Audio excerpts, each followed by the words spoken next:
if you do go by the analytics, you have a better probability to win.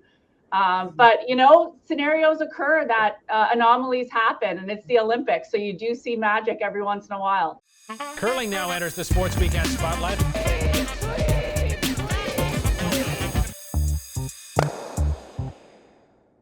You've been watching all of this unfold, and I know everybody's been crunching the numbers. What are you thinking of everything that's playing out on the pebbled sheets, Meghan?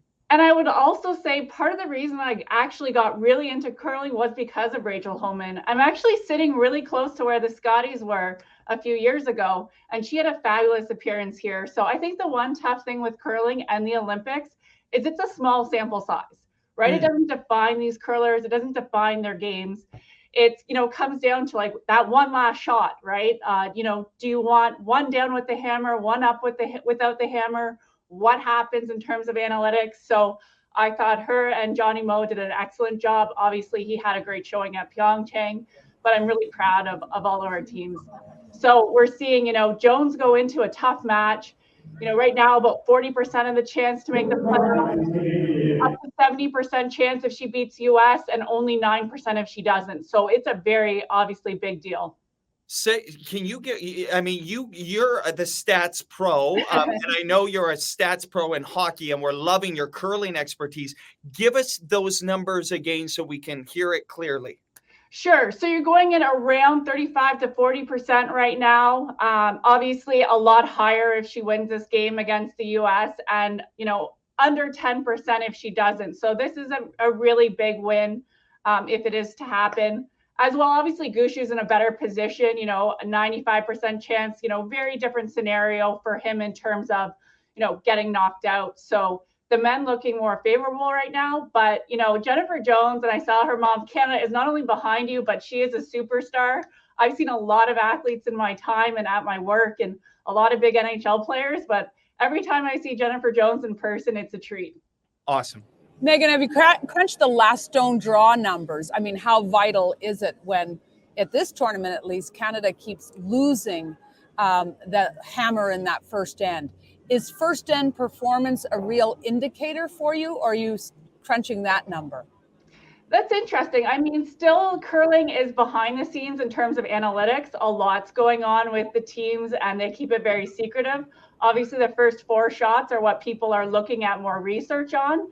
And I was just reading a paper from when the last Olympics happened at MIT about that various scenario. So I think, it's tough. Like I said, it comes down to very clutch performances. That win probability, you're thinking of every shot. There's obviously the optimal one that you want, but it also depends on, the players. So the skips are going to make the big shots if you're going to win. And I think that's what you'll look forward to in this game.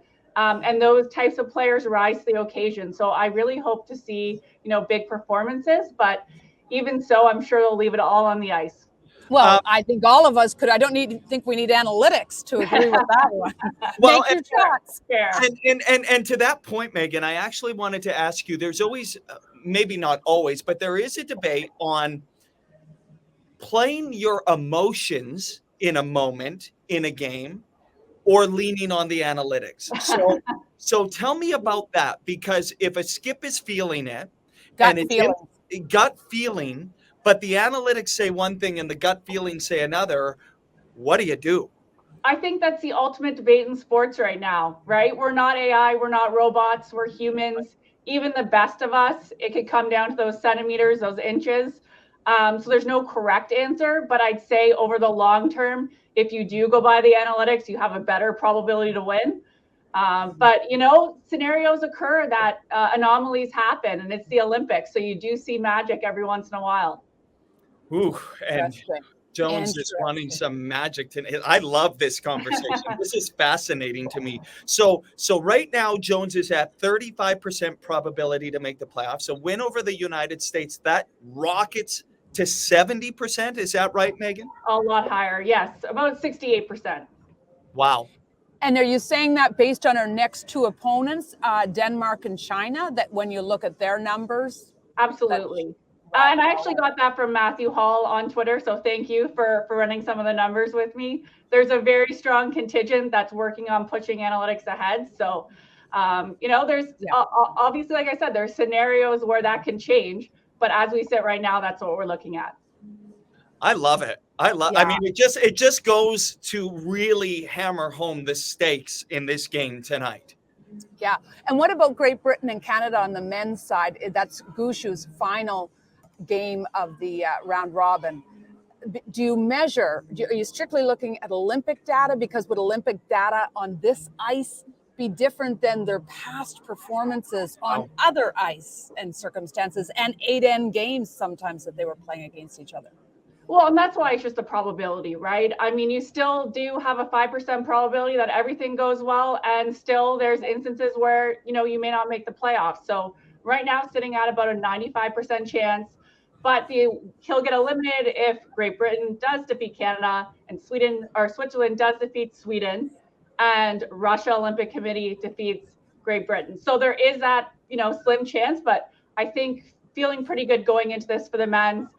Obviously, they're in a good position, very strong position. So I would breathe a sigh of relief. But this morning I was screaming at the TV, and I think they know too, there was a lot of chances to close that one out. If you're talking about expected shots and optimal play, there was some that I'm sure they want back. Well, a number I tweeted out this morning after that is Canada is now 0-3 in games where they could clinch a playoff spot at these Olympics right now. So, you want to win those ones where you can make life a little bit easier for you. Absolutely. But another thing I think worth pointing out, not only is it playoff positioning, but it's or getting into the playoffs, it's playoff positioning as well. Totally. 1 versus 4, 2 versus 3, and I think that's still at stake as well. Well, you gotta beat tough teams to win the gold medal, and I think that's what both of them want to do. So winners win, and excited to see this tournament play out. Outstanding, Meghan. Winners win, and she didn't say losers lose, but that's I'm putting that out there. Yeah, awesome. Really good. Thank you for this. Of course. And you're going to be tweeting. Can you keep us posted on all of the numbers? Math isn't my strong suit. I'm the gut feeling emotional type. I would never base a decision on analytics and maybe for better or for worse. So can you keep tweeting those percentages for us, and we'll follow along? For sure. Love to.